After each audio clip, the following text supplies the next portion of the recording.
కాకినాడలో యూనివర్సిటీలో shooting somewhere in the year మర్చిపోయాను. ఏ సినిమా అనేది? అది ఇదేనా? అది కాదు, బంగారు మనిషి. బంగారు మనిషి కరెక్ట్. శరత్ బాబు ఉన్నారు ఆయన విలన్ అందులో. తర్వాత సారు, నేను, చాలామంది ఉన్నారు. అక్కడ అవుట్డోర్ షూటింగ్ అండి. అంత జనం నేను ఎంజిఆర్ గారితో షూటింగ్ చేసేటప్పుడు చూశాను. తర్వాత సార్తో షూటింగ్ చేసే ఎన్టీఆర్ గారితో ఎంజీఆర్ ఎన్టీఆర్ ఎంత లక్కో మాకు ఆయనతో యాక్ట్ చేసేటప్పుడు చూశాను. ఇంకా మీరు ఇక్కడి నుంచి తిరిగారంటే మనకి 180 degrees అంతే, జనమే, జన సముద్రం. ఇది వెనకాల మొత్తం యూనివర్సిటీ షూటింగ్ జరుగుతుంది. ఎండ, నేను ఎండలో నిలబడ్డాను, గొడుగు పట్టు, ఇదంతా మేము. గొడుగు అక్కడ, ఎండక్కడ, విసనకర కావాలి. ఆయన నిలబడ్డారండి అలాగే. ఆ జానుబాగు ఆయన అలాగే మేకప్ వేసుకుని, ఆయనకి ఎండేగా. ఏం షార్ట్ తీద్దామా? సెట్కి వచ్చిన తర్వాత లేట్ అవుతుంది, మీరు తీరా, ఎంతసేపు వెయిట్ చేయాలి? ఈ మాట నేను ఎప్పుడు వినలేదండి. ఎంత గొప్ప మనిషో. మేమంతా ఏంటండి ఎంతసేపు అయింది మాకు, మీరు తీరా, మేము వెళ్ళాలి కదా, టైర్డ్ అయిపోతుంది. ఏ మాట చెప్పి నేను వినలేదండి. అంత మహానుభావుడు. అయ్యో, ఇట్స్ వెరీ డిఫికల్ట్ అండి టు మెయింటైన్ దట్. ఆయన నిలబడ్డారు. నేను ఇలా వెళ్తూ ఉంటే ఆయన ఏదో పిలుస్తారు నన్ను, నేను ఇలా వెళ్ళిపోతాను, వెళ్ళండి అని. నా జడ పట్టి ఆయన లాగుతారు. నేను అప్పుడు జూలీ సినిమా అయింది నాకు. ఇక్కడ హెయిర్ ఇంతవరకు ఉంటే కట్ చేసుకున్నా నేను. ఓకే. జడ ఆ సినిమాలో కొంచెం లావు పొడుగు కావాలని కింద ఒక ఎక్స్ట్రా ప్యాచ్ పెట్టారు. సార్ అలా నేను వెళ్తూ ఉంటే it is really funny situation in outdoor అండి. లక్షాంతర జనం ఉన్నారు. ఆయన పట్టుకొని లాగారు కానీ ఆయన చేతికి వచ్చేసింది.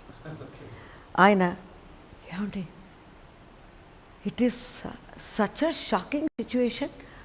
ఒక్కళ్ళు కూడా నవ్వలేదు, ఏంటి అది అనలేదు, అలాగే ఉన్నారు. అంటే ఆయన ఏం చేసినా కరెక్టే. అదే కదా మీ మనస్తత్వం. అక్కడ డైరెక్టర్ గారు కూడా అలాగ లేచి, నేను వెళ్ళిపోతున్నాను, నాకు జడలాగారు, అందులో ఇంత సవరం వెళ్ళిపోయింది కూడా తెలియదు. అక్కడ కూర్చుని శరత్ బాబు జడ అంటున్నాడు, ఏంటి ఏంటి అంటున్నాను తెలియదు. ఈయన, లక్ష్మి గారు, మీ కాస్ట్యూమర్ ఎవరు, మీ హెయిర్ డ్రెస్సర్ ఎవరు, సరిగా చేయమనండి, రండా, లైట్ పోతుంది. అప్పుడు కూడా ఇదేంటి ఇలా పెట్టేశాడు. మిగతా వాళ్ళు ఏముంటే ఇది ఎవరిదిరా, అది ఇది ఎగతాళి చేసుకుని ఏదో ఒకటి. Such a professional. ఆయన ఏదైనా చేసేస్తే వెంటనే జనం రియాక్ట్ అయిపోతారని, that how to control the minds of the people అనేది అప్పుడు ఆయన్ని నేను చూశానండి. ఇప్పుడు జనాన్ని చూస్తున్నా నేను. ఇక్కడే నిలబడండి, ఒరే ఏమండి రండి, హెయిర్ డ్రెస్సర్ రండి, ఆవిడకి రెడీ చేసేయండి అక్కడే. ఇదేం పెద్ద సీక్రెట్ లేదు. అప్పుడు ఒక క్యారవాన్లు లేదు, ఇదేం పెద్ద సీక్రెట్ లేదు, ఎందుకు రెడీ చేయండి అన్నారు.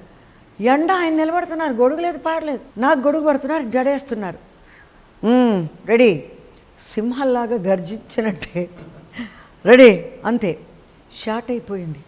ఆ రోజు సాయంకాలం నాకు అక్కడి నుంచి చెన్నై రావాలి, ట్రైన్ ఎక్కుతున్నాను. ఆ ట్రైన్కి పరిగెత్తుకు లేట్ అయిపోయింది.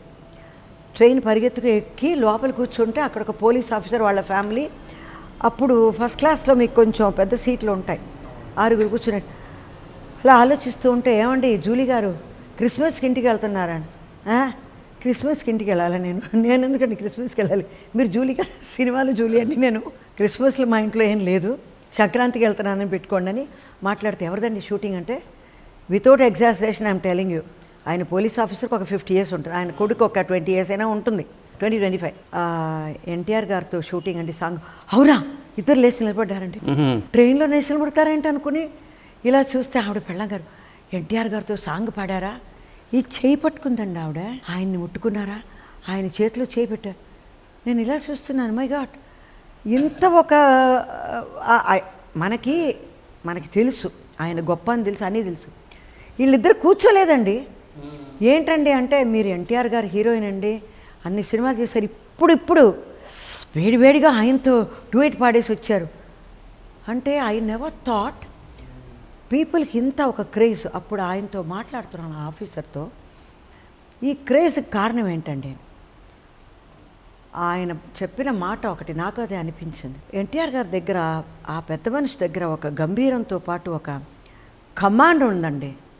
ఆ కమాండ్ ఎందుకు వస్తుందంటే సత్యం. ఆయన దగ్గర ఆ మనస్తత్వం, ఆ సత్యం అండి. అందులో అబద్ధాలు, ఎవరిని మోసం చేయాలనేది ఏదీ లేదు. కోపం వస్తే చూపించేస్తారు.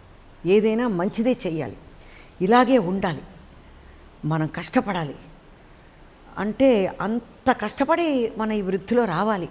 ఆయనకి ఎందుకండి, ఒకసారి వాళ్ళ ఇంట్లో కూర్చోమన్నారు. అక్కడెక్కడో రోడ్లు షూటింగ్ జరిగింది. మాకు తోడు ఆర్టిస్టులు ఎవరో మర్చిపోయాను. లక్ష్మీ గారిని లోపల రమ్మండి అంటే ఆయనకు ఆ రోజు 7:30 కూర్చున్నాను. ఆయన మేకప్ వేసుకుని ఇంకెవరు షూటింగ్కి వెళ్తున్నారు. ఆ రూమ్లో చూశానండి, కిరీటాలు, విగ్గులు ఏదేదో ఉంది. కూర్చుని ఏదో రాస్తున్నారండి ఆయన. ఇంతంత పేపర్లు ఉన్నాయి. This is information for everybody. ఇప్పుడు ఏ ప్రొఫెషన్లో ఉన్న వాళ్ళకి నేను ఇది కావాలనుకుంటాను. నేను చెప్పే మాట కావాలి, మీరు ప్రాక్టీస్ చేయాలి. అంత గొప్ప మనిషి. He is already a big actor దే. ఆయన కూర్చుని ఏదో రాసుకుంటున్నారు. నేను అక్కడ కూర్చున్నాను. ఐ థింక్ చంద్రమోహన్ గారు నాతో ఉన్నారనుకుంటాను. ఉన్నారు, ఇంకెవరో కూడా కూర్చున్నారు. మేము ముగ్గురు కూర్చున్నాం. ఏం తాగుతారో, ఏం కాఫీ టీలు ఏమైనా కావాలంటే నేను కాఫీ తాగనండి. మీరు కాఫీ తాగరు, ఎప్పుడు ఏదైనా పాలు బోన్విటాలు రండ్రా అన్నారు. పిల్లలు ఎవరో పరిగెత్తి వస్తుంటే నేను ఇలా మాట్లాడుతుంటే ఈడేదో ఈడు కొడుకు, ఎవరు కొడుకురా నువ్వు అన్నారు. నాకు నవ్వు వచ్చేసింది, నేను నవ్వేశాను. అది ఎవరంటే బాలకృష్ణ తమ్ముడు. నాన్న డ్రైవింగ్ నా కొడుకే, అందరినీ రమ్మనరా, పిల్లలందరూ వస్తున్నారండి ఒక్కొక్కళ్ళు. ఆయన మాటలు ఒక వికల్పం లేదు, ఇన్నసెన్స్ దేర్. వస్తుంటే ఈడు నా తమ్ముడు కొడుకు అంటారు, లేదు నాన్న ఈడు నా కొడుకు అంటే ఆ ఫ్యామిలీలో ఆ యూనిటీ. ఎవరెవరో వస్తారు, ఎవరెవరో పోతారు. తర్వాత మిస్సెస్ వచ్చారా, ఆవిడ ఏం తింటారా అన్నీ అడుగుతూ ఉంటే ఈవిడ మా భార్యామణి గారు మిమ్మల్ని చూడాలనుకుంటున్నారని. We can't see the NTR the legend there.